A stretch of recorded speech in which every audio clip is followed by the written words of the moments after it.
আসসালামু আলাইকুম সবাইকে। বৃষ্টিরে বৃষ্টি আয়না জোরে, এই কথাটি মন থেকেই কিন্তু আমরা বলে থাকি অনেক সময় যে বৃষ্টিরে বৃষ্টি আয়না জোরে। তো বৃষ্টি এতটাই জোরে এসেছে এবং ভোর রাত থেকে যা থামার কোনো লক্ষণই দেখছি না। এখন বাজে হচ্ছে ভোর রাত থেকে বৃষ্টি পড়ছে, এখন সময় হচ্ছে 1:17। তাহলে বুঝুন এই যে বৃষ্টি বৃষ্টি আয়না জোরে। তো এই যে মনের যে ভালো লাগা থেকে বৃষ্টিকে আমরা ডাকি, তো সেই বৃষ্টি যদি ভাই হয় সেই ভোর ফজরের পর থেকে এখন বাজে 1:17, দুপুর সময় হয়ে গেছে। তো এই বৃষ্টি এখন কি বলবো, বৃষ্টিতে বৃষ্টি জানা চলে, বিষয়টি কিন্তু এমনই। মোট কথা যে কোনো ভালো লাগা যদি দীর্ঘমেয়াদী হয় সেটি আর ভালো লাগা থাকে না, সেটি ভালো না লাগাতে পরিণত হয়ে যায়, যেমনটি হয়েছে আমার বর্তমান অবস্থা।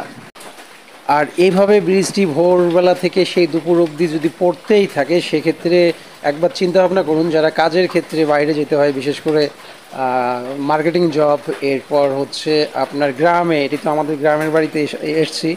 তো গ্রামে যারা হচ্ছে এখন ধান কাটার সিজন চলছে, ধান কাটার কাজ বা আদার্স অন্যান্য কাজ সহ, তাদের জন্য কিন্তু এই বৃষ্টিতে বৃষ্টি আয়না জোরে এমনটি নয়। এই বৃষ্টিতে বৃষ্টি আয়না জোরে হচ্ছে আমার মতো মন মানসিকতা যারা আছে তাদের জন্য। তারপরেও ভালো লাগবে না এতক্ষণ হলে, যেমনটি আমার আর টোটালি ভালো লাগছে না। এরপরেও সব কিছু মিলে আলহামদুলিল্লাহ আলহামদুলিল্লাহ আলহামদুলিল্লাহ, কারণ আমাদের গ্রামের বাড়ির টিউবওয়েলে এত পরিমাণ আয়রন রে ভাই, যা ভাষায় বলে বোঝাতে পারবো না। যদি দেখাতে পারতাম তাহলে হয়তো বা বুঝতে পারতেন যে কি অবস্থা।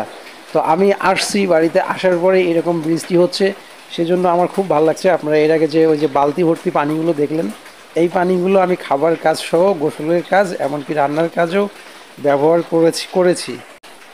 এই বৃষ্টি যদি না হতো তাহলে আমার যে সমস্যাটি হতো সেটি হচ্ছে টিউবওয়েল বন্ধ থাকার কারণে অনেক দিন পর বাড়ি আসা হয়। বাড়ি আসলে দেখা যায় টিউবওয়েল চেপে চেপে পানি উঠাতে হয়। এই পানিটি আবার চারির মধ্যে পাথর, ইট বালি খোয়া দিয়ে, বালি দিয়ে অর্থাৎ ফিল্টার করা হয়েছে। সেই টিউবওয়েল চেপে পানি তুলে ফিল্টারে দেওয়া হয়। সেই ফিল্টার থেকে টপ টপ টপ টপ করে আস্তে আস্তে যে পানিটি পড়ে, ওই পানিটি খাওয়ার কাজ সহ গোসলের কাজ সম্পূর্ণ আমাকে করতে হয়।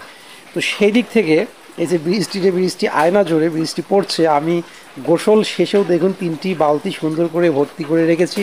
এমনকি খাবার পানিও আমি ঘরে নিয়েছি, যদিও বা খাবার পানিগুলো কিন্তু সেকে নিয়েছি। তো সেজন্য আলহামদুলিল্লাহ আমার কাছে খুবই ভালো লাগছে। কিন্তু এখন মনে হচ্ছে যে সময়টি আমি ভিডিও করে ভয়েস দিচ্ছি, এই সময় মনে হচ্ছে যে বৃষ্টিটি যদি এখন থামতো তাহলে একটু ভালো লাগতো, কারণ আমি একটু বাইরে বের হতাম। আরেকটি কথা অবশ্যই মনে রাখবেন, সেটি হচ্ছে বৃষ্টির সময় কিন্তু দোয়া কবুল হয়।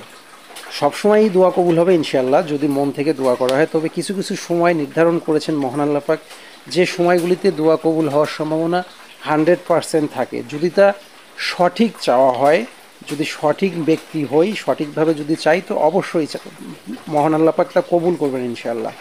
তো যাই হোক বন্ধুরা, দেশের সবখানেই বৃষ্টি হচ্ছে। এত দীর্ঘমেয়াদী বৃষ্টি কারো কাম্য নয়। তো কোথায় কী অবস্থা, বৃষ্টিতে ক্ষয়ক্ষতি হয়েছে কি না আশা রাখছি জানাবেন।